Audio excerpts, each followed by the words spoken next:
ಇನ್ನು ವರ್ಷವಿಡೀ ಹಾಸಿಗೆಯಲ್ಲಿರೋ ಜಯಮ್ಮ ಊರನ್ನು ಕಾಯೋ ಚೌಡೇಶ್ವರಿ ಅಮ್ಮನವರ ಜಾತ್ರಾ ಮಹೋತ್ಸವದಂದು ಮಾತ್ರ ಎದ್ದು ಹೊರಬರ್ತಾರೆ ಅನ್ನೋದೇ ವೆರಿ ಇಂಟ್ರೆಸ್ಟಿಂಗ್ ಲೈನ್.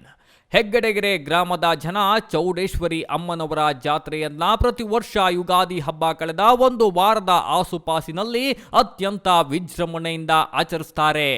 ಈ ವೇಳೆ ಉತ್ಸವ ಮೂರ್ತಿಯನ್ನ ಚೆನ್ನಕೇಶವ ಸ್ವಾಮಿ ದೇವಾಲಯಕ್ಕೆ ಅಡ್ಡೆ ಮೂಲಕ ಜಯಮ್ಮ ಅವರ ಮನೆ ಮುಂದೆಯೇ ಸಾಗಬೇಕು.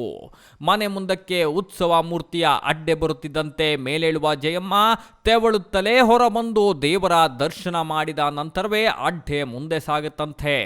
ದೇವರ ದರ್ಶನ ಮಾಡಿದ ನಂತರ ಮತ್ತೆ ಒಳ ಹೋಗುವ ಜಯಮ್ಮ ಕೊಡದಲ್ಲಿ ಸಿದ್ಧವಾಗಿರೋ ನೀರಿನಿಂದ ಜಳಕ ಮಾಡಿ ಹೊಸದಾಗಿ ತಂದಿಟ್ಟ ಶುಭ್ರ ಬಟ್ಟೆಯನ್ನ ಧರಿಸಿ ಚೌಡೇಶ್ವರಿ ಅಮ್ಮನವರ ದೇವಾಲಯಕ್ಕೆ ತೆರಳಿದ್ರೆ ಅಲ್ಲೇ ಬೆಂಕಿ ಕೆಂಡವನ್ನ ಹಾದು ಜಾಲಿ ಮುಳ್ಳಿನ ಮೇಲೆ ಮಲಗಿ ದೇವಿಗೆ ಸೇವೆ ಸಲ್ಲಿಸುತ್ತಾ 3 ದಿನಗಳನ್ನ ಅಲ್ಲೇ ಕಳೀತಾರೆ.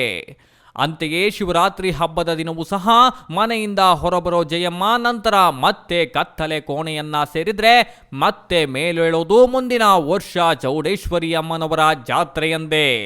ಈ ಅವಧಿಯಲ್ಲೂ ಜಯಮ್ಮ ಏನನ್ನೂ ಸೇವಿಸಿಲ್ಲ ಅನ್ನೋದು ಮತ್ತೊಂದು ವಿಶೇಷ.